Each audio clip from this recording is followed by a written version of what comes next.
हर वो चीज जो इंसान के इस्तेमाल में आए, किसी ना किसी तरीके से इंसान की नीड्स को सेटिस्फाइड करे, उसको रिसोर्स कहते हैं। ह्यूमन रिसोर्सेज क्या है?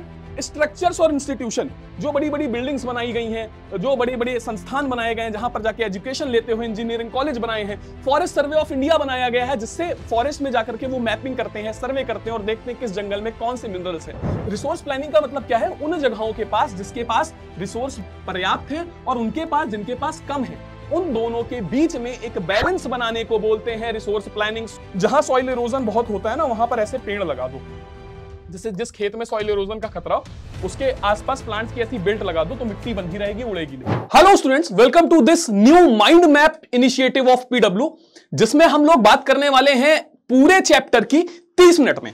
30 मिनट के अंदर हम लोग पूरे चैप्टर की बात करेंगे और उन बच्चों के लिए क्लास इंपॉर्टेंट हो जाती है जिन्होंने पूरा चैप्टर तो पढ़ लिया है लेकिन चीजें यहां वहां दिमाग में बिखरी हुई हैं, पूरी खिचड़ी बन चुकी है। तो उस खिचड़ी को समेटने का समय आ चुका है, सारी चीजों को हम कंसोलिडेट करेंगे। और वो बच्चे भी जिनको कम समय में ज्यादा पढ़ने की आदत है, तो यहां पर हम कॉन्सेप्ट को भी लेकर के साथ में चलेंगे, कॉन्सेप्ट की उंगली नहीं छोड़ेंगे और पूरा चैप्टर कॉन्सेप्ट के साथ 30 से 35 मिनट में समझने की कोशिश करेंगे। आज जो चैप्टर हम लेकर के आए हैं वो है क्लास 10th ज्योग्राफी से रिसोर्स एंड डेवलपमेंट। ये पहला चैप्टर है, इसके बारे में बात करने वाले हैं और इसमें भी हम लोग क्या क्या कवर करेंगे, तो सारे टॉपिक्स जैसे कि डेवलपमेंट ऑफ रिसोर्सेस, फिर उसके बाद में रिसोर्स प्लानिंग, उसके बाद में लैंड रिसोर्सेज एंड कंजर्वेशन और फिर सॉइल रिसोर्सेज और कंजर्वेशन, इन सारी ही चीजों की बात करेंगे। तो चलिए क्लास की शुरुआत करते हैं। सबसे पहले समझते हैं कि रिसोर्स होता क्या है।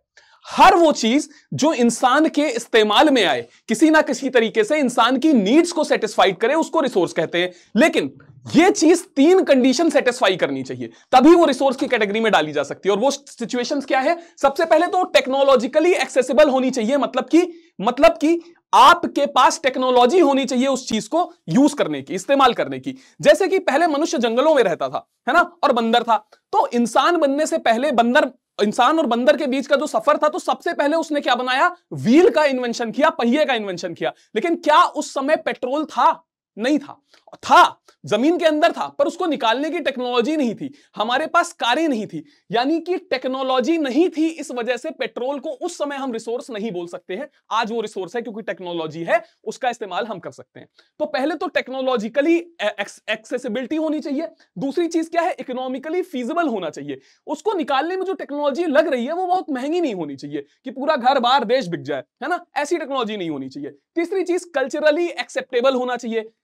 उदाहरण के तौर पर जो आदिवासी समुदाय होते हैं या जिसको हम ट्राइबल कम्युनिटीज बोलते हैं, वो जंगलों में रहती हैं, जंगलों को अपना सब कुछ मानती हैं, घर मानती हैं, और वो पेड़ नहीं काटते हैं क्योंकि पेड़ से ही उनकी आजीविका चलती है, उनकी लाइवलीहुड चलती है, उससे फल मिलता है ना। अब वहां पर अचानक से तुम पहुंचो और कहो कि यार हमको तो इंडस्ट्री बनानी है फर्नीचर बनाने के लिए, हम पेड़ काटेंगे, तो कहेंगे पागल हो क्या, क्योंकि उनके कल्चर में उसको एक्सेप्ट नहीं किया जाता। तो जो भी चीज हमारी जरूरतों को सेटिस्फाई करेगी, तुम कहोगे पर जरूरत तो सेटिस्फाई हो रही, बैठने के लिए मेज कुर्सी मिल जाएगी, वो कहेंगे ना ना ना ना ना ना, कल्चरली एक्सेप्टेबल नहीं है ना। तो वो चीज जो हमारी नीड्स को सेटिस्फाई करे और ये तीनों चीजें भी करे, यानी कि टेक्नोलॉजिकली एक्सेसिबल हो, इकोनॉमिकली फीजिबल हो और इसके अलावा क्या है? कल्चरली एक्सेप्टेबल हो, ये बोली जाती है रिसोर्स। अब रिसोर्स को ट्रांसफॉर्म करने के लिए, जब जमीन के अंदर दबा हुआ पड़ा है पेट्रोल खूब सारा, तो वो क्या है? वो कूड़ा करकट है। जब तक हमारे पास में नहीं आया, फिर हमारे पास आया, हमने उसको रिफाइनरीज में भेजा, फिर पेट्रोल से, क्रूड ऑयल से अलग अलग चीजें अलग करी, केरोसिन अलग किया, डीजल अलग किया, पेट्रोल अलग किया, फिर वो हमारे उपयोग में आया। लेकिन ये जो पूरा प्रोसेस है ना, उसको निकाल के रिफाइनरी तक ले जाने का, ये सब चीज, इसको बोलते हैं रिसोर्स ट्रांसफॉर्मेशन। रिसोर्स ट्रांसफॉर्मेशन यानी रिसोर्स को बदलना अपनी जरूरत के अनुसार, यानी कि उसको एक ऐसे ही मटेरियल से, मिनरल से रिसोर्स में कन्वर्ट करना, यह पॉसिबल हो पाता है। कैसे? इंटरेक्शन होता है कुछ लोगों के बीच में। इसमें सबसे महत्वपूर्ण चीज आती है हम, यानी इंसान। देखो, इंसान ने दुनिया को पर्याप्त बर्बाद किया है और अभी भी करता जा रहा है, ठीक। और इसी कड़ी में उसका लालच है कि ज्यादा से ज्यादा रिसोर्स निकाल ले, इस लालच में उसने दुनिया को बर्बाद किया है। तो देखते हैं बर्बादी की राह वो कैसे चुनता है। सबसे पहले देखो, फिजिकल एनवायरनमेंट में, नेचर में, धरती माता की गोद में तमाम रिसोर्सेज हैं। लोहा है, कोयला है, पेट्रोल है, डीजल है, तमाम चीजें, यहां तक कि हवा, पानी, ये सब रिसोर्स है। इंसान क्या करता है? इंसान ने टेक्नोलॉजी बनाई। इंसान ने पहले क्या किया? टेक्नोलॉजी बनाई, ठीक है। टेक्नोलॉजी इंसान ने ऐसे नहीं बना दी, उसके लिए उसने क्या किया? उसने कुछ इंस्टीट्यूशन बनाए, कुछ संस्थान बनाए जैसे शिक्षा बनाया, ठीक है, कई स्किल डेवलपमेंट इंस्टीट्यूशन बनाए जैसे इंजीनियरिंग कॉलेज बनाया, है ना। इन इंस्टीट्यूशन में जाकर के इन्होंने क्या किया, स्किल सीखी, ठीक है, स्किल सीखी, एजुकेशन हासिल करी। और ये किस लिए करी, जिससे कि ये क्या करें, इन स्किल और एजुकेशन की मदद से ऐसी टेक्नोलॉजी बना पाए जिस टेक्नोलॉजी की मदद से फिजिकल एनवायरनमेंट से रिसोर्स को निकाला जा सके। बात समझ में आई कि नहीं आई, है ना। तो जब टेक्नोलॉजी इंस्टीट्यूशन और फिजिकल एनवायरनमेंट के साथ ह्यूमन इंटरैक्ट करता है, संपर्क करता है, कम्युनिकेट करता है, तो क्या होता है, तो रिसोर्स का ट्रांसफॉर्मेशन होता है। और ये सारी चीजें जब इंसान ने करी तो रिसोर्स ट्रांसफॉर्म हुआ रोज के इस्तेमाल के लिए। बात समझ में आई कि नहीं आई, है ना। यानी कि हम कह सकते हैं कि नेचर के बीच में, ह्यूमन के बीच में और इन रिसोर्स के बीच में, टेक्नोलॉजी के बीच में एक इंटरडिपेंडेंस है, एक दूसरे पर निर्भरता है, जिससे रिसोर्स ट्रांसफॉर्मेशन होता है। आगे आओ, रिसोर्स कितने प्रकार के होते हैं। क्लासिफिकेशन ऑफ रिसोर्सेज दो तरीके का है। पहले तरीके का आपकी किताब में लिखा है और दूसरे तरीके का आपकी किताब में एक्सप्लेन किया गया है, दोनों को ही समझते हैं। देखो रिसोर्स दो तरीके के होते हैं, एक नेचुरल रिसोर्स होता है, एक ह्यूमन रिसोर्स होता है। देखो नेचुरल रिसोर्स क्या होते हैं, नाम से ही पता चल रहा है, जो प्रकृति हमको खुद दे रही है, मदर नेचर हमको खुद दे रही है, ठीक है, दे क्या रही है, हम ले रहे हैं, है ना। उसने आके हाथ तो नहीं बढ़ाया था, हमने गड्ढा खोदा और पेट्रोल निकाल लिया, ऐसा करते हैं हम। खैर, तो एक प्राकृतिक रूप से मिलता है और दूसरा क्या है, दूसरा ह्यूमन खुद एक रिसोर्स है। कैसे, देखो एक बात बताओ, अगर इन सारी चीजों में जितनी भी बातें मैंने अभी तुमको बताई हैं, इसमें से ह्यूमन को गायब कर दिया जाए तो इस रिसोर्स को कौन निकालेगा, कोई नहीं निकाल पाएगा, है ना। अगर इंसान ना होता इस दुनिया में तो क्या तुमको सड़कों पर गाड़ियां दिख रही होती, पेट्रोल निकाला गया होता, नहीं निकाला गया होता। क्या तुमको लोहे की बड़ी बड़ी मशीन्स दिख रही होती, बड़ी बड़ी बिल्डिंग्स दिख रही होती, कुछ नहीं दिख रहा होता, दुनिया एकदम शांत और सुकून भरी होती, है ना। लेकिन इसमें क्या आ गया, इंसान आ गया, और इंसान ने इस्तेमाल किया किसका, टेक्नोलॉजी का, अपनी एजुकेशन का, उसने इंस्टीट्यूशन बनाए और उसकी मदद से उसने इन रिसोर्स को निकाला। यानी इंसान ना हो तो इन रिसोर्स को इस्तेमाल भी ना किया जाए, तो क्या हम कह सकते हैं कि इंसान खुद में भी एक रिसोर्स है, इंसान खुद में भी एक रिसोर्स है। यानी ये क्या है, ह्यूमन बींग्स क्या है, ह्यूमन रिसोर्स है, ह्यूमन रिसोर्स है। बात समझ में आ रही है। यानी कि अगर ये स्वस्थ रहेंगे, ये शिक्षित रहेंगे, ये एजुकेटेड रहेंगे, हेल्दी रहेंगे, तो ये क्या करेंगे, ये देश की उन्नति में योगदान देंगे, दुनिया की उन्नति में योगदान देंगे और दुनिया की बर्बादी में भी। क्यों, क्योंकि बहुत ज्यादा आगे हम पढ़ेंगे, कॉन्सेप्ट भी पढ़ेंगे, जब तक आप रिसोर्स को ठीक से यूटिलाइज कर रहे हैं तब तक तो डेवलपमेंट हो रहा है, लेकिन जब आप उसका इस्तेमाल करते हैं बहुत ज्यादा तो दुनिया में बर्बादी होती है, डिस्ट्रक्शन होता है, ठीक है। तो दो तरीके के resource, natural resource, human resource. Natural resource भी दो तरीके के, रिन्यूएबल रिसोर्स और नॉन रिन्यूएबल रिसोर्स।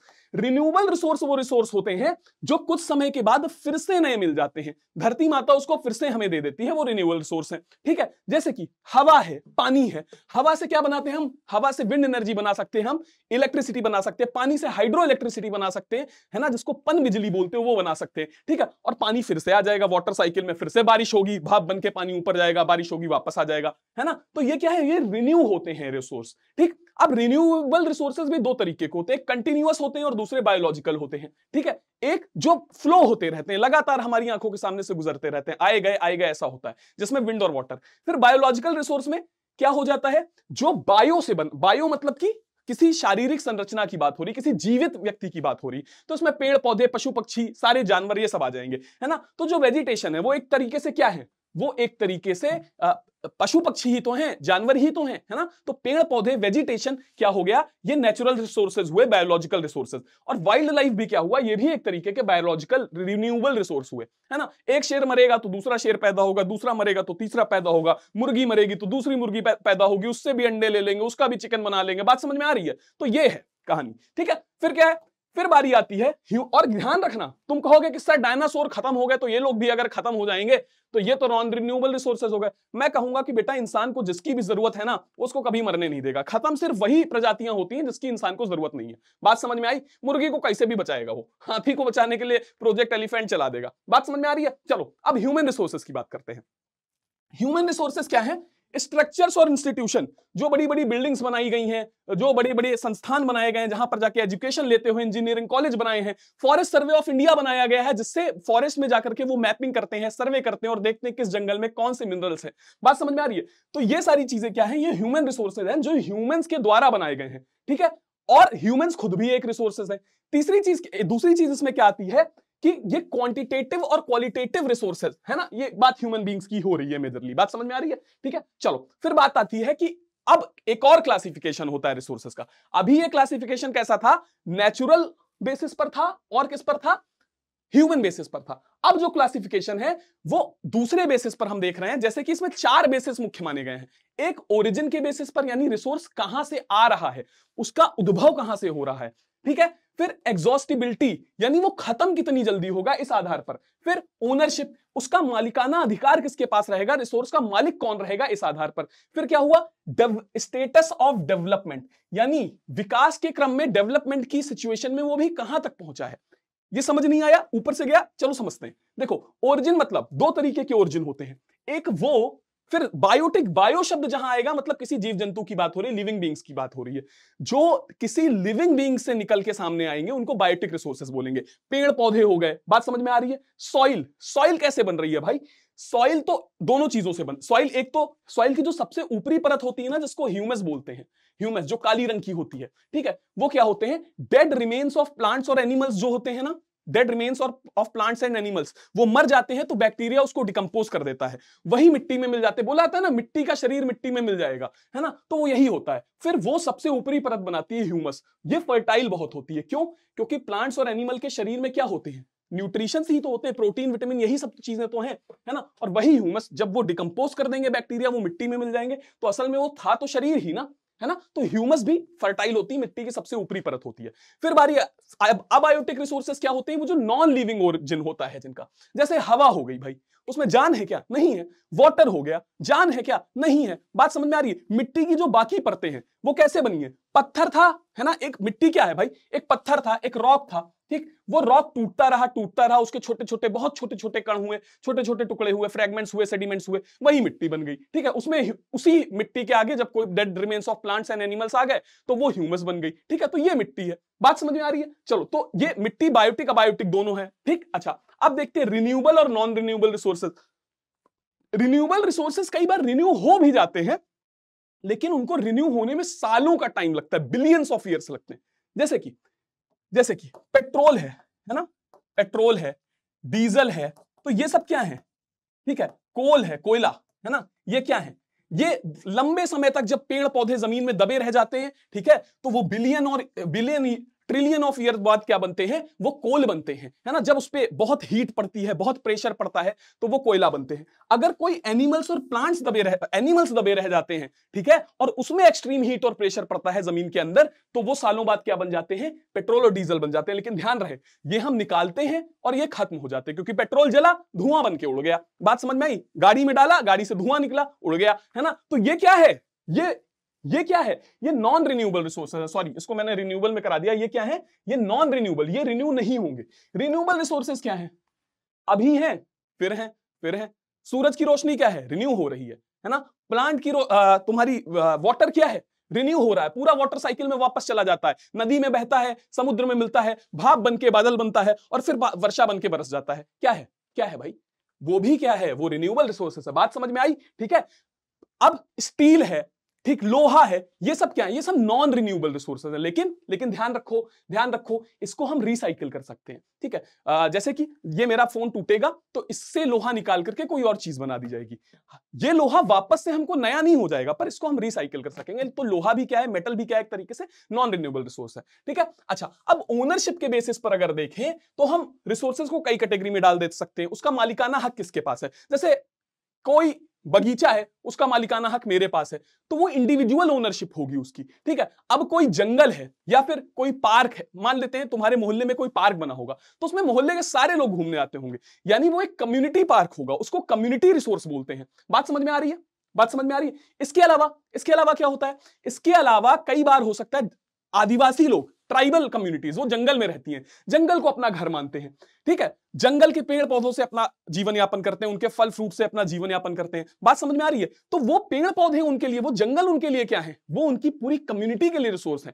अगर तुम कहो कोई एक आदमी मालिक है, तो नहीं है, वो जंगल सबका है, पूरी ट्राइब का है ना, ठीक। फिर नेशनल और इंटरनेशनल लेवल पर रिसोर्स, जो जितनी भी चीजें भारत के अंदर है, जो भारत सरकार के पास है, वो नेशनल रिसोर्स है। और इंटरनेशनल रिसोर्सेज क्या है? जैसे कि स्पेस, अंतरिक्ष, उसमें किस देश का कब्जा है? किसी देश का हक नहीं है। बात समझ में आ रही है? अंटार्कटिका, अंटार्कटिका जो कॉन्टिनेंट है सबसे साउथ में पूरा बर्फ से ढका रहता है, या ऊपर आर्कटिक है, वो किसका है? किसी का नहीं है, पूरी दुनिया की है, उसकी कॉमन ओनरशिप है, यानी वो इंटरनेशनल रिसोर्सेज है, सब लोगों का है ना? आसमान में कोई देश कह दे कौन नहीं जाएगा, अंतरिक्ष में कौन नहीं जाएगा, है ना? बात समझ में आ रही है? स्टेटस ऑफ डेवलपमेंट के आधार पर, यानी कि वो कितने विकसित हो चुके हैं।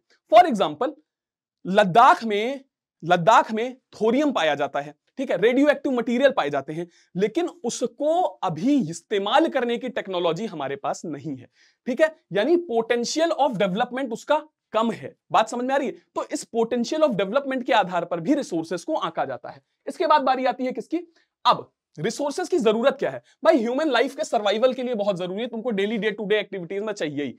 सिंपल सा एक रिसोर्स ले लो, पानी नहीं होगा जी नहीं पाओगे, हवा नहीं होगी जी नहीं पाओगे, ठीक? तो जीने के लिए तो जरूरी है, सिंपल सर्वाइवल के लिए। और इसके अलावा क्वालिटी ऑफ लाइफ, जीवन का जो स्तर है, स्टैंडर्ड ऑफ लिविंग ऊपर बना देती है। गाड़ी से ऑफिस जा रहे हो, है ना, तो जिंदगी तेज भी हो गई और क्वालिटी ऑफ लाइफ भी बढ़ गई। बात समझ में आ रही है? गाड़ी कैसे बनी? लोहे से बनी। लोहा कहां से आया? बात समझ में आ रही है? ठीक। अच्छा, इसके अलावा लेकिन कई बार क्या होता है, इसको तरीके से, तमीज से यूज करना चाहिए। तमीज से यूज नहीं करोगे तो क्या होगा? देखो, एक ऐड आता था बहुत समय पहले, उसमें एक बच्चा होता है, वो अपने पापा के साथ गाड़ी से घर आ रहा होता है, कहता है पापा बड़े होकर के मैं साइकिल रिपेयर की दुकान खोल लूंगा। उसके पापा कहते हैं क्यों बेटा? तो कहता है कि पापा जिस तरीके से आप लोग पेट्रोल वेस्ट कर रहे हैं, बड़े होके तो सब साइकिल ही चलाएंगे ना।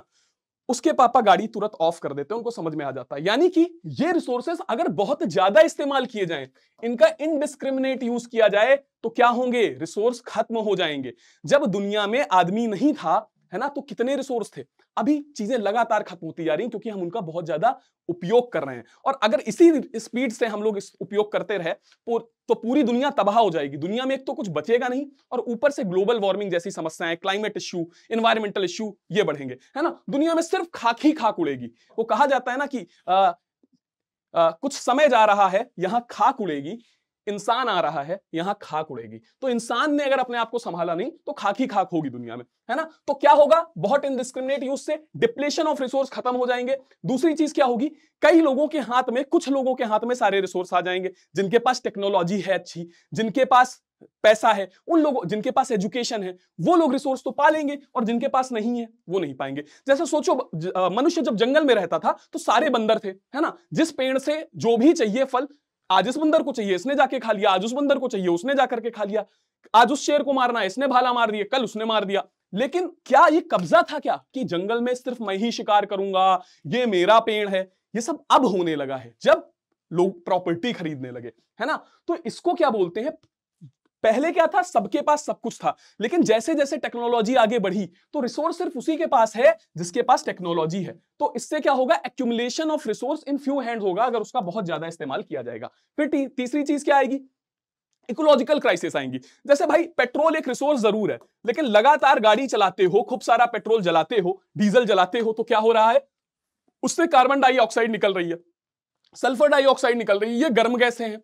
ये क्या कर रही है? पूरे इन्वायरमेंट को गर्म कर रही है। अब गर्म कर रही है तो अंटार्कटिका की बर्फ पिघल रही है। अंटार्कटिका की बर्फ पिघल रही है तो कई सारे देश डूब जाएंगे जो समुद्र के किनारे बसे हुए हैं, क्योंकि अंटार्कटिका का पानी समुद्र में ही जाएगा, ठीक है। तो क्लाइमेट चेंज जैसी प्रॉब्लम आएगी, ठीक है। इन्वायरमेंटल इश्यू आएंगे। तुम जंगलों को काट डालोगे, सांस लेने के लिए ना ऑक्सीजन नहीं बचेगी, है ना। सारे जंगलों को काट डालो, है ना। तो ये सारी चीज, जंगल को काट के तुमको तो फर्नीचर बनाना है ना, जिंदा थोड़े रहना है। बात समझ में आ रही है? तो ग्लोबल इकोलॉजिकल क्राइसिस आएगा। फिर क्या आएगा? ये सब जब चीजें होंगी ना, तो मैंने फिर से वही बोला, कुछ वक्त जा रहा है, यहां खाक उड़ेगी, इंसान आ रहा है, यहां खाक उड़ेगी। यानी धरती का जो भविष्य है वो किस में चला जाएगा? अंधकार में चला जाएगा, कुछ नहीं बचेगा, है ना। तो अब इस चीज को रोकने के लिए क्या करना है? प्रॉपर प्लानिंग करनी होगी, है ना। अगर हम अच्छे से प्लान करेंगे और प्लानिंग करके उन रिसोर्स का डिस्ट्रीब्यूशन करेंगे तो बढ़िया है, सब कुछ अच्छे से चलता रहेगा। और दूसरा, जब हम डेवलपमेंट, अब तुम कहोगे तो क्या सर गाड़ी ना बनाई जाए, गाड़ी ना चलाई जाए, फैक्ट्री ना बनाई जाए, इस डर के मारे बांध ना बनाया जाए, डैम ना बनाया जाए, बिजली ना बनाई जाए, है ना। कि आप तो कह रहे हो कि डैम बनाओगे तो फिर जंगल साफ करने पड़ेंगे, है ना। आप बिजली बनाओगे तो आपको उसके लिए भी डैम बनाने पड़ेंगे, उसके लिए भी जंगल साफ करने पड़ेंगे। अगर आपको क्या बोलते, पेट्रोल से गाड़ियां चलाओगे तो एनवायरमेंटल पॉल्यूशन होगा, है ना, ग्लोबल वार्मिंग बढ़ेगी। तो सर करें क्या? डेवलपमेंट ना हो, डेवलपमेंट हो, लेकिन डेवलपमेंट इस तरीके से हो कि वो सस्टेनेबल हो, लंबे समय तक चले।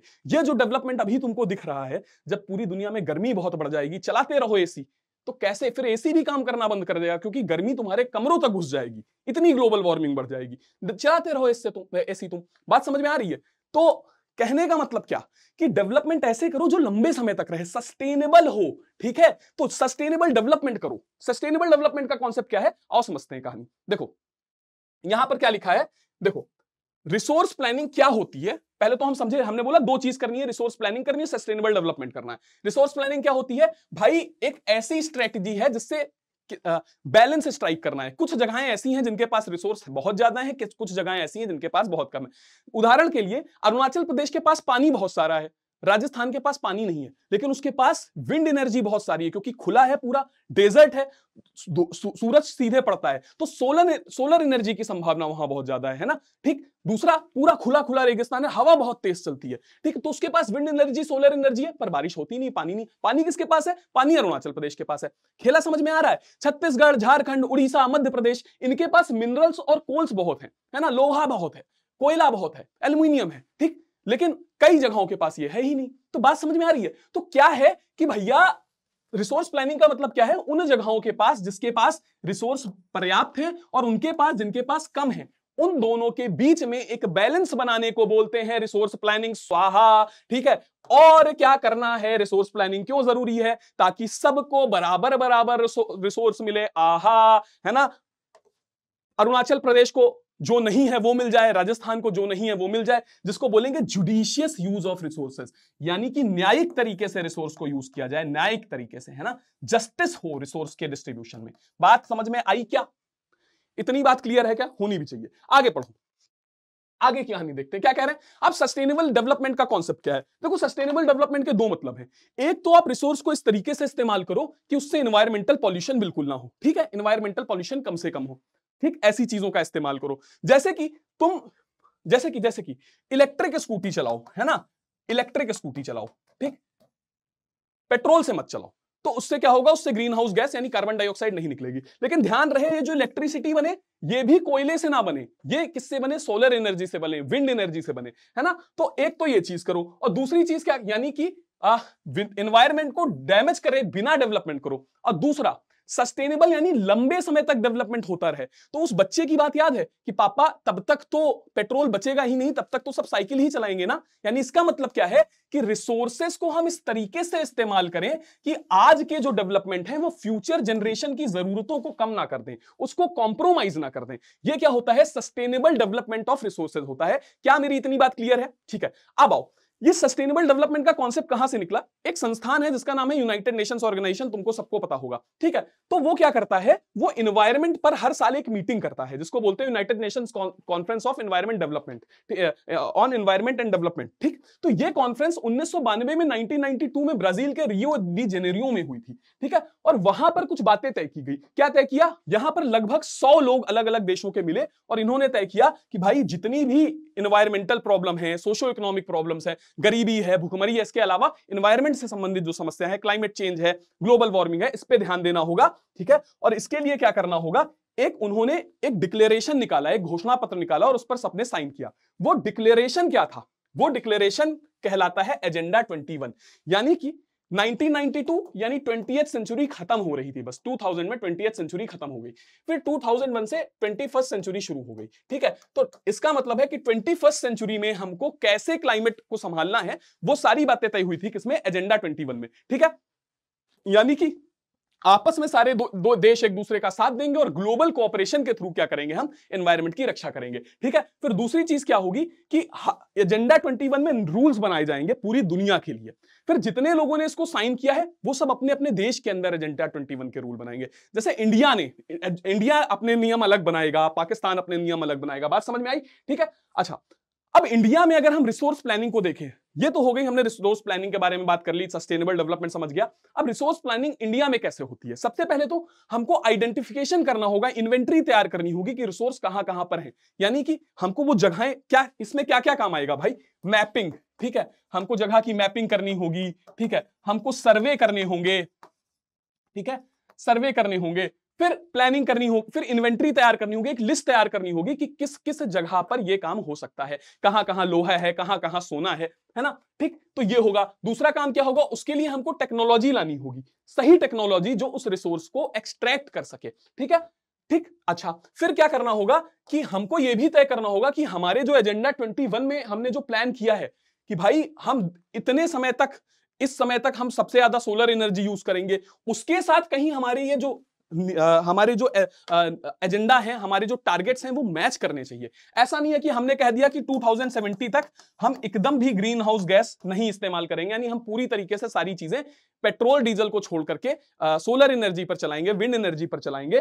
तो ये नहीं होना चाहिए कि उसके बावजूद हम पेट्रोल निकाले पड़े हैं, है ना। तो यानी ग्लोबल जो नेशनल टारगेट है उनके साथ हमारे जो लोकल टारगेट है वो मैच करने चाहिए। ठीक है, फिर क्या है, कंजर्वेशन ऑफ रिसोर्स की बात आती है कि रिसोर्स को कंजर्व भी तो करना है, फ्यूचर की जनरेशन के लिए तो बचाना भी तो है। एक तो जस्टिसेबल यूज करना है और दूसरा उसके लिए ये तरीके हैं, और फिर दूसरा फ्यूचर की जनरेशन के लिए भी बचाना है। उसके लिए क्या तरीका है कि भैया क्यों दिक्कत है, ओवर यूटिलाइजेशन ही दिक्कत है ना, कि फ्यूचर की जनरेशन के लिए खत्म हो जाएगा, ओवर यूटिलाइजेशन ना करे तो बचा रहे। ठीक, अच्छा, अब इससे प्रॉब्लम दो तरीके की आ सकती है, एक तो एनवायरमेंटल, एक सोशियो इकोनॉमिक प्रॉब्लम आ सकती है। जैसे कि एनवायरमेंट प्रॉब्लम में वही climate change, global warming. Socio economic problem में इसमें क्या होता है, कुछ रिसोर्सेज एक के पास चले जाएंगे और कुछ एक कम्युनिटी के पास चले जाएंगे, यानी कि हैव्स और हैव्स नॉट में संसार विभक्त हो जाएगा, बट जाएगा, है ना, हैव्स और हैव्स नॉट। ठीक है, यानी कि जिनके पास रिसोर्सेज हैं और जिनके पास रिसोर्स नहीं है। आज तुम एक बच्चे हो, तुमको ये क्लास देखनी है, तुम मोबाइल पर देख सकते हो, लेकिन दुनिया के, हिंदुस्तान के हर बच्चे को ये सुख नहीं मिलेगा। तो यानी कि तुम्हारे पास टेक्नोलॉजी है, यानी तुम्हारे पास, you are belonging to the community of technologically haves, और वो बच्चा जिसके पास नहीं है वो हैव्स नॉट कैटेगरी से आता है। बात समझ में आ रही है कि नहीं आ रही है ना। तो इसी तरीके से रिसोर्सेज के केस में भी होगा, जिसके पास, जैसे कि मान लेते हैं दुनिया में सबसे ज्यादा सोना किसके पास है, अफ्रीका में है, लेकिन उसके बाद भी दुनिया की सबसे गरीब कंट्री कौन सी है, अफ्रीका है। तो ये सोना जा कहां से रहा है, क्योंकि उनके पास टेक्नोलॉजी नहीं है, वो पढ़े लिखे नहीं है, उनके पास स्किल नहीं है। ये सोना किसके पास जा रहा है, ये यूरोप की कंट्रीज जिनके पास टेक्नोलॉजी है, वो आके यहां से सारा सोना निकाल लेते हैं। कॉलोनी जैसे इंग्लैंड ने इंडिया में बनाई, फ्रांस ने अफ्रीका में बनाई, तो वो इसी आधार पर बनी ना, क्योंकि उनके पास टेक्नोलॉजी थी। हमारे पास रिसोर्सेज थे पर टेक्नोलॉजी नहीं थी। हम हैव नॉट थे, वो हैव्स थे, उन्होंने इसका फायदा उठाया। बात समझ में आई, रिसोर्स तो थे हमारे पास, टेक्नोलॉजी नहीं थी। बात समझ में आई, ठीक है। तो अब देखते हैं, ऐसा ही एक लैंड रिसोर्स है, ऐसा ही एक रिसोर्स लैंड रिसोर्स है जो सबसे इंपॉर्टेंट रिसोर्सेज में से एक है, जो फाइनाइट रिसोर्स है। फाइनाइट रिसोर्स का मतलब समझते हो ना क्या है, फाइनाइट मतलब लिमिटेड है, वो कुछ समय बाद खत्म हो जाएगा, है ना। और सारी चीजें तुमको जमीन पे ही करनी है, तुमको फैक्ट्री लगानी है जमीन पे लगाओगे, खेती करनी है जमीन पर करोगे, कंपनी बनानी है जमीन चाहिए उसके लिए, हर चीज के लिए जमीन चाहिए। पर जमीन मंगल ग्रह की तो आके जुड़ नहीं जाएगी, जमीन तो लिमिटेड है, जमीन तो लिमिटेड है। बात समझ में आ रही है, ठीक है। तो अब देखते हैं, ये जमीन अलग अलग पार्ट्स में बटी हुई है। 43% लैंड है, ठीक है, क्या है, 43% लैंड है। उसके बाद में 30% माउंटेन है, 27% प्लेट्यू है। प्लेट्यू मतलब टेबल टॉप लैंड को बोलते हैं ना, ऐसे खड़ी, जैसे माउंटेन क्या होते हैं, माउंटेन ऐसे होते हैं, ऐसी लैंड जो इस तरीके से हो, है ना, वो टेबल टॉप लैंड, टेबल के आकार में, उसको प्लेट्यू बोलते हैं, ठीक है। इन पार्ट्स में डिवाइडेड है, ठीक। अब इस लैंड का यूटिलाइजेशन करना है। हर लैंड तो यूटिलाइज नहीं हो पाएगी, क्योंकि जो लैंड पे जो प्लेन पार्ट है, 43% लैंड इज प्लेन, है ना। तो प्लेन वाला हिस्सा किसके लिए, ट्रांसपोर्टेशन के लिए यूज होगा, एग्रीकल्चर के लिए यूज होगा। माउंटेन से एक तो यहां से नदियां निकलती हैं, जो सदाबहार नदियां, जिसमें सदा नीरा नदियां, जिसमें सदा पानी रहता है, पेरेनियल रिवर्स जो है वो निकलती हैं, ठीक है। और प्लेटू क्या है, प्लेटू में बहुत ज्यादा तुमको मिनरल्स मिल जाते हैं, ठीक। तो इसी आधार पर इन रिसोर्सेस को इस्तेमाल कर सकते हैं लैंड को हम। जैसे कि अब जो फॉरेस्ट इंडिया में देखते हैं, लैंड रिसोर्सेज की क्या स्थिति है। इंडिया में जो फॉरेस्ट है ना, फॉरेस्ट वो इंडिया में 33% से भी कम है। 33% जो इंडिया की फॉरेस्ट रिपोर्ट 1952 की कहती है कि 33% फॉरेस्ट होने चाहिए, उससे बहुत कम फॉरेस्ट है इंडिया में, ठीक है। फिर अगर हम बात करें, ठीक, इसके बाद हम बात करते हैं कुछ ऐसी लैंड है। अब देखो, एक लैंड क्या है, फॉरेस्ट लैंड है, ठीक है, जो 33% से भी कम है, 33% से भी कम है इंडिया की टोटल लैंड में। फिर एक लैंड आती है जो कल्टीवेशन के लिए अवेलेबल नहीं है, ठीक है, जो नॉट अवेलेबल फॉर कल्टीवेशन है, मतलब उसमें खेती नहीं की जा सकती, ठीक। यानी कि अब ये लैंड क्या है, इस लैंड को हम बोलते हैं बैरन। ये दो तरीके की है, एक तो बैरन और वेस्ट लैंड है, जो कंकड़ीली भूमि है, जिसमें पत्थर ही पत्थर, उसमें कहां हल चला लोगे, कहां खेती कर लोगे, ठीक है। और दूसरी लैंड कौन सी है, जो नॉन एग्रीकल्चरल लैंड बोलते हैं। शायद इसमें खेती हो सकती थी, लेकिन अब यहां पर मकान बन चुके हैं, यहां पर रोड बन चुकी है, मॉल बन चुके हैं, तो अब इसको गिरा तो नहीं दोगे, है ना? तो ये नॉन एग्रीकल्चरल लैंड है। फिर इसके बाद में आती है तीसरे तरीके की लैंड, जिसको हम अदर अनकल्टिवेटेड लैंड बोलते हैं। ये दूसरे प्रकार की अनकल्टिवेटेड लैंड है, ठीक है? ठीक, इसमें फैलो लैंड भी आती है। फैलो लैंड मतलब क्या होता है? फैलो लैंड मतलब वो भूमि जिस पर खेती नहीं की जा रही है, ठीक है? अब इसमें खेती ना करने के बहुत से रीजंस हैं। ये अनकल्टिवेटेड क्यों है? क्योंकि ये परमानेंट पास्चर्स हैं या फिर ग्रेजिंग लैंड है। पास्चर और ग्रेजिंग लैंड क्या होती हैं? वो जमीनें होती हैं जहां पर जो कैटल्स हैं, गाय भैंस बकरी हैं, ये सब क्या करती हैं? घास खाने आती हैं। अगर ये लैंड नहीं होगी तो सोच के देखो, इंडिया सबसे ज्यादा डेयरी प्रोडक्ट्स दुनिया में बनाता है, सब दूसरे नंबर पर डेयरी प्रोडक्ट्स दुनिया को सप्लाई करता है, ठीक है? तो इस गाय भैंस का, इस कैटल पॉपुलेशन का पेट कैसे भरोगे, ठीक है? और ये परमानेंट पास्चर लैंड भी लगातार डिक्रीज होता जा रहा है। इसके बाद क्या है? कल्चरेबल वेस्टलैंड बोलते हैं, ठीक है? इसके बाद क्या आती है? कल्चरेबल वेस्टलैंड होती है, यानी जहां पर खेती तो की जा सकती है, लेकिन लंबे समय से यहां पर खेती नहीं की गई है, ठीक? चलो अगला पॉइंट आता है किसका? फैलो लैंड का, ठीक है? फैलो लैंड में दो तरीके की लैंड आती है, एक आती है करंट फैलो और दूसरी आती है other than current fallow. Current fallow land वो है जिसमें पिछले 1 साल के अंदर खेती नहीं की गई है, ठीक है? और यहां पर other than current fallow land आती है जिसमें 1 से 5 साल तक खेती नहीं की गई है। ये जो कल्चरेबल वेस्टलैंड होती है, इससे 5 साल से ऊपर का समय बीत गया है, खेती नहीं की गई। क्यों नहीं करी गई है? इन फैलो लैंड पे, कल्चरेबल फैलो लैंड पे खेती क्यों नहीं करी गई है? 2 रीजंस हो सकते हैं। देखो, फैलो लैंड यानी वो भूमि होती है जिसको इसलिए छोड़ दिया जाता है ताकि उसके न्यूट्रिशन फिर से आ जाएं। जैसे इस जमीन पर, यहां पर एक जमीन है, तुमने इसमें खेती करी, तो क्या हुआ? इसमें एक क्रॉप उगाई, तो क्रॉप उगने के लिए इसको न्यूट्रिशन चाहिए, फास्फोरस चाहिए, प्रोटीन चाहिए, तो जमीन से प्रोटीन खत्म हो गया मिट्टी से। तब तुमने क्या किया? कुछ समय के लिए यहां पर कुछ नहीं हुआ है, जमीन ने नेचुरली अपना प्रोटीन, जब दोबारा कहीं से मिट्टी उड़ करके आई तो वो जो प्रोटीन न्यूट्रिशन इससे गायब हो गए थे वो फिर से आ गए। तो जब लैंड को इसलिए छोड़ा जाता है खाली कि वो अपने न्यूट्रिशन को रीगेन कर ले, उसको हम फैलो लैंड बोलते हैं, ठीक है? और दूसरा इसलिए खाली छोड़ा जाता है क्योंकि वो ऐसी जमीन होती है कि उसमें प्रोडक्शन करना, उसमें खेती करना बहुत महंगा टास्क होता है। जैसे कि पथरीली भूमि है, उस पर खेती करना बहुत महंगा होगा, कहां से फर्टिलाइजर डालोगे, कहां से खाद डालोगे? बात समझ में आ रही है? तो वो कल्चरेबल वेस्टलैंड है जिसको 5 साल से ज्यादा समय के लिए छोड़ा गया है, ठीक है? करंट फैलो लैंड है जिसको 1 साल से कम समय तक उसमें खेती नहीं की गई है, और other their current fallow land वो है जिससे 1 से 5 साल तक कोई खेती नहीं करी गई है, ठीक है? ये जो लैंड है इसकी क्वालिटी बहुत खराब होती है, पुअर क्वालिटी होती है, प्रोडक्शन की कॉस्ट बहुत ज्यादा होती है, जो मैं तुमको बता चुका हूं, ठीक है? जैसे अरुणाचल प्रदेश हो गया, फिर तुम्हारा ये मणिपुर हो गया, ये मिर्जापुर नहीं भाई, मिजोरम है ना? मिजोरम हो गया, मणिपुर हो गया, अंडमान और निकोबार हो गया, है ना? और पूरे इंडिया की अगर बात करें तो 10% से कम ये इस तरीके की भूमि पाई जाती है। फिर एक भूमि और आती है जिसको एक टाइप का और लैंड आता है, 5वें टाइप का, जो सबसे इंपॉर्टेंट, इसको नेट सोन एरिया बोलते हैं। इंडिया का मैप अगर यहां पर देखोगे तो इस मैप में जितने एरिया पर खेती हो रही है ना, वो इंडिया का नेट सोन एरिया है। बात समझ में आ गई? ठीक है, नेट सोन एरिया क्या होता है? टोटल एरिया जहां पर खेती हो रही है। बात समझ में आई? तो नेट सोन एरिया इंडिया में कितना है? लगभग 80%। अगर हम सिर्फ पंजाब और हरियाणा की बात करें तो वहां 80% से भी ज्यादा है, ठीक है? अरुणाचल प्रदेश, मिजोरम, मणिपुर, अंडमान निकोबार में 10% से कम है नेट सोन एरिया, ठीक है? बाकी हाँ, टोटल इंडिया में 54% तक पहुंच सकता था नेट सोन एरिया, अगर ये लैंड जहां पर जो फैलो लैंड है या करंट फैलो लैंड है, यहां पर भी खेती होती तो लगभग ये 54% तक इंडिया की टोटल लैंड पर खेती हो रही होती, नेट सोन एरिया होता, जो कि आज सिर्फ 45% है। इसको एक बार देख लेना सारे डायग्राम, तुमको चीजें समझ में आ जाएंगी। आगे की कहानी देखते हैं। लैंड डिग्रेडेशन क्यों हो रहा है? लैंड की क्वालिटी खराब हो रही है, क्यों हो रही है? कई सारे तरीके रीजन है। एक ह्यूमन एक्टिविटीज है, दूसरा क्या है, उस वजह से कौन से अफेक्टेड स्टेट्स हैं, और तीसरा क्या है, तीसरा उसको कंजर्वेशन करने के तरीके क्या हैं, लैंड को खराब होने से रोकने के तरीके क्या हैं। सबसे पहले तो डिफॉरेस्टेशन है। जब तुम पेड़ उखाड़ दोगे तो पेड़ की जड़ें क्या होती है? मिट्टी को बांध करके रखती हैं, ठीक है? लैंड डिग्रेडेशन में एक पहली चीज होती है सॉइल इरोजन। सॉइल इरोजन क्या होता है? सॉइल इरोजन क्या होता है? देखो, सॉइल जो है ना, वो क्या होती है? वो टूटती रहती है, पत्थरों से टूटती रहती है। सॉइल जो है वो कई बार अचानक पानी के साथ बह करके दूसरी जगह चली जाती है, या फिर हवा के साथ उड़ के कहीं और चली गई, ठीक है? तो इससे क्या हुआ, जो उस जगह की फर्टिलिटी थी उस सॉइल की वजह से वो खत्म हो गई, क्योंकि वहां पर उस तरीके की मिट्टी बची ही नहीं। इसको बोलते हैं सॉइल इरोजन। सॉइल इरोजन भी लैंड डिग्रेडेशन का एक कारण है। लैंड डिग्रेडेशन के कितने कारण हैं? एक तो ह्यूमन एक्टिविटीज है, डिफॉरेस्टेशन, जंगल हटाओगे तो जो सॉइल है वो लूज हो जाएगी, है ना? पेड़ की जड़ें बांध के रखती हैं, लूज हो जाएगी, वो उड़ के इधर उधर चली जाएगी।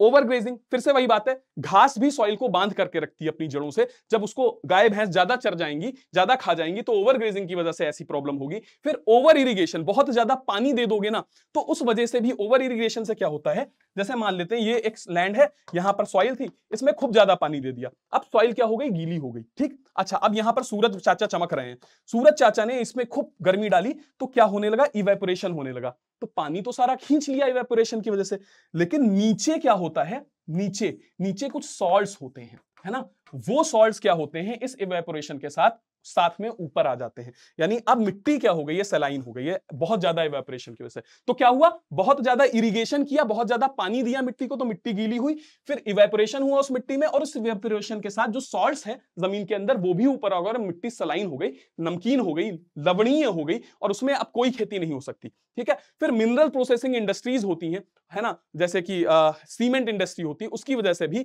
मिट्टी खराब होती है। कई सारी इंडस्ट्री अपने वेस्ट यहां पर डंप कर देती हैं बिना ट्रीट किए, तो उसकी वजह से मिट्टी पॉल्यूट होती है, ठीक। अच्छा, डिफॉरेस्टेशन की समस्या इन स्टेट्स में बहुत ज्यादा है, झारखंड, छत्तीसगढ़, मध्य प्रदेश, उड़ीसा, गुजरात, राजस्थान, एमपी, महाराष्ट्र में क्या समस्या है, ओवर ग्रेजिंग की, और पंजाब, हरियाणा और वेस्टर्न यूपी में किस चीज की समस्या है, ये ओवर इरिगेशन वाली समस्या है। ओवर इरिगेशन की समस्या यहां क्यों है, यहां पर आया था ग्रीन रिवॉल्यूशन, और ग्रीन रिवॉल्यूशन में क्या हुआ था भाई, बहुत ज्यादा इरिगेशन किया था सरकार ने, चूंकि सिंचाई के साधन डेवलप कर दिए थे, नहरें बना दी थी, इसलिए इन जगहों पर यह हुआ था, ठीक है। अच्छा, इसको तरीका क्या है मिट्टी को रोकने का बर्बाद होने से, एक तो एफॉरेस्टेशन है, पेड़ लगाओ, दूसरा तरीका क्या है, ग्रेजिंग लैंड का प्रॉपर मैनेजमेंट करो, फिर क्या है, सैंड ड्यून्स का प्रॉपर मैनेजमेंट करो, स्टेबलाइज करो। सैंड ड्यून्स क्या होते हैं, देखो मिट्टी के टीले होते हैं रेगिस्तान में, ठीक है, तो वहां पर जब बहुत तेज हवा चलती है ना, तो वो मिट्टी उड़ जाती है, तो उसके चारों तरफ क्या लगा दो, पेड़ वगैरह लगा दो, ठीक है। तो इससे क्या होते हैं, पेड़ क्या होते हैं, मैंने बताया अभी, वो मिट्टी को बांध के रखते हैं। फिर शेल्टर बेंच लगा दो प्लांट की, है ना,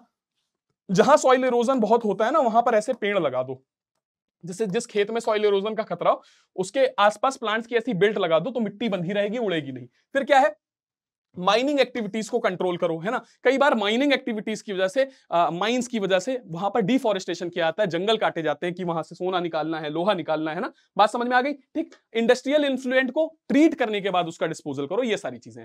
अब सॉइल भारत में कितने तरीके की है, ये एक बार समझ लेते हैं जल्दी से। सॉइल मेजरली एल्यूवियल होती है, ब्लैक होती है, रेड और येलो सॉइल होती है, लेटराइट होती है, एरिड सॉइल होती है, और फॉरेस्ट सॉइल होती है, ठीक है। सॉइल एक रिन्यूएबल रिसोर्सेज है, ठीक, लिविंग सिस्टम है, यानी इसमें कई सारे कीड़े मकोड़े पाए जाते हैं, है ना, यानी कि पूरा जीवन यहां पर एक चलता है। अब एल्यूवियल सॉइल की बात माने तो ये वो सॉइल है जो नदियों के साथ बह करके आती है, इसको एल्यूवियल सॉइल बोलते हैं, ठीक है। सबसे फर्टाइल है और इंडिया में सबसे ज्यादा पाई जाती है, खासकर भारत के जो उत्तरी मैदान है वहां पर पाई जाती है, खासकर ब्रह्मपुत्र का मैदान, ब्रह्मपुत्र नदी यानी आसाम या नॉर्थ ईस्टर्न रीजन पर, फिर गंगा यमुना का मैदान यानी उत्तर प्रदेश, बिहार, बंगाल, फिर इसके बाद बात करें तो जो इंदस रिवर है या सिंधु नदी है, उसकी सहायक नदियां यानी पंजाब हरियाणा वाले क्षेत्र में पाई जाती है, ठीक है, ठीक। अच्छा, इसके अलावा एक पतली सी बेल्ट के साथ ये महाराष्ट्र और गुजरात में भी चली जाती है। साउथ में अगर हम देखें तो गोदावरी और महानदी नदियों के डेल्टा के पास पाई जाती है, ईस्टर्न कोस्टल प्लेन में। फिर कहीं कहीं पर इस एल्यूवियल सॉइल में क्या होते हैं, देखो जब यहां से नदी उतरी, ठीक है, जब नदी यहां से उतरी तो नदी के साथ बड़े बड़े पत्थर के टुकड़े भी आ रहे थे, वो पत्थर के टुकड़े यहीं पर डिपॉजिट हो गए, है ना, ठीक है, इसको क्या बोला गया, भाबर बोला गया, ठीक। फिर जो पतली महीन सॉइल थी वो आगे चली गई, और महीन सॉइल यहां पर आके इकट्ठा हो गई, नदी की वजह से जगह गीली है इसलिए इसको तराई बोला गया, ठीक है। फिर मान लेते हैं ये नदी थी, ठीक है, तो नदी से दूर जो वाली सॉइल है, अब नदी में कई बार बाढ़ आती है, नदी में क्या होता है, कई बार बाढ़ आती है, ध्यान से देखो, नदी में क्या हुआ, बाढ़ आई तो पानी दूर तक गया, फिर पानी लौट गया, ठीक है। तो जो मिट्टी दूर छूट गई है उसको भाभर बोलेंगे, और जो मिट्टी पास छूट गई है उसको खादर बोलेंगे, है ना। खादर नई मिट्टी है, कैसे समझो, नदी में बाढ़ आई, मिट्टी दूर तक, ठीक है, नदी के साथ कुछ मिट्टी भी आई और यहां पर इकट्ठा हो गई, ठीक है, यहां पर इकट्ठा हो गई।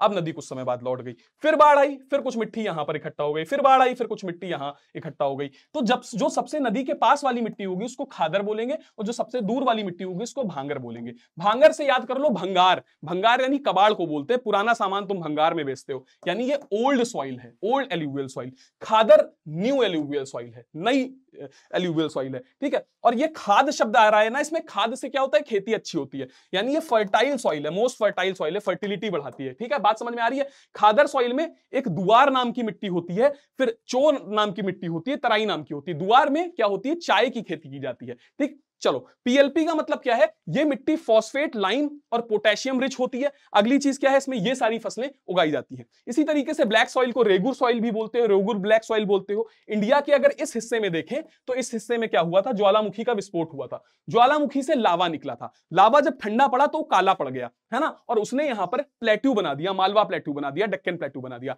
उस प्लेट्यू से चूंकि टूट टूट कर मिट्टी बनी है, इसलिए इसका रंग काला है। ये कॉटन सॉइल के नाम से भी जानी जाती है और ब्लैक सॉइल के नाम से, रेगुर के नाम से जानी जाती है। डेक्कन ट्रैप वाले क्षेत्र में है, ये मैंने बता दिया। बासाल्ट रॉक से बनी है, जिसको डेक्कन, वही लावा से बना हुआ है ना। और इसको तुम ऐसे याद कर सकते हो, महाराष्ट्र, मालवा, सौराष्ट्र, एमपी और छत्तीसगढ़ में ये पाई जाती है। पाम और काम यानी कि इसमें जो चीजें मिलती हैं, ठीक है, Ca मतलब कैल्शियम कार्बोनेट, L मतलब लाइम, M मतलब मैग्नीशियम और यहां पे फिर से P का मतलब है फॉस्फेट, ठीक है। ये मिट्टी क्या होती है ना, गीली होती है, हाथ में चिपक जाती है, तो हाथ को तुम्हारे ठंडे कर देती है, पाम को काम कर देती है। बात समझ में आई? फिर लेटराइट सॉइल, जहां पर बारिश बहुत ज्यादा होती है वहां पर पाई जाती है, ठीक है, ठीक। अच्छा, इसमें लीचिंग बहुत ज्यादा होती है। लीचिंग क्या होती है मैंने अभी तुमको समझा दिया है कि जब बारिश होगी तो इवेपोरेशन होगा तो सॉल्ट भी ऊपर आ जाएंगे, ठीक है। कहां पर पाई जाती है? साउथ के स्टेट्स में ज्यादा बारिश होती है, वेस्टर्न घाट में। इसके अलावा नॉर्थ ईस्ट रीजन में बारिश ज्यादा होती है, ठीक। ये डेसिडुअस, पर्णपाती और सदाबहार वृक्षों को जीवन देती है, ठीक है। तुम देखोगे वेस्टर्न घाट पर एवरग्रीन फॉरेस्ट पाए जाते हैं, नॉर्थ ईस्ट में एवरग्रीन फॉरेस्ट पाए जाते हैं, कहीं कहीं पर डेसिडुअस यानी पतझड़ वाले पेड़ भी पाए जाते हैं, ठीक है। ह्यूमस बहुत ज्यादा होती है, कॉफी और टी को ग्रोथ में सहायक होती है। फिर एरिड सॉइल की बात करें तो रेड ब्राउन कलर की सॉइल होती है, सॉल्ट कंटेंट इसमें बहुत ज्यादा होता है, ठीक है।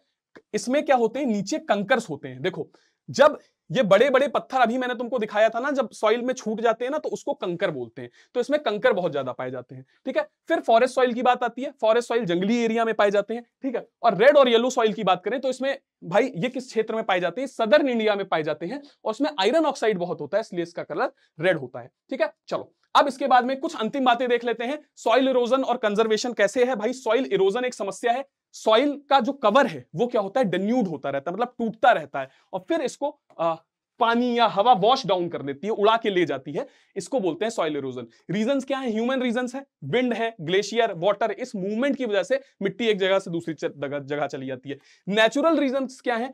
एक तो डिफॉरेस्टेशन है, पेड़ कम होते जा रहे हैं, ठीक है, तो ओवरग्रेजिंग है, ठीक है। फिर कंस्ट्रक्शन और माइनिंग एक्टिविटीज है, इसके बारे में डिस्कस कर चुके हैं। और दूसरा क्या है? Ploughing in a wrong way. जैसे कि ये खेत है, ठीक है, अब जैसे ये पहाड़ है, ठीक है, तो पहाड़ में अगर तुम पहाड़ की ढलान पर हल चला दोगे, बात समझना, अगर तुम ऐसे हल चला दोगे, ऐसे, ठीक है, तो क्या होगा कि मिट्टी यहां से बह के नीचे चली जाएगी। तो तुमको क्या करना है? पहाड़ पर इस तरीके से हल चलाना है, ठीक है।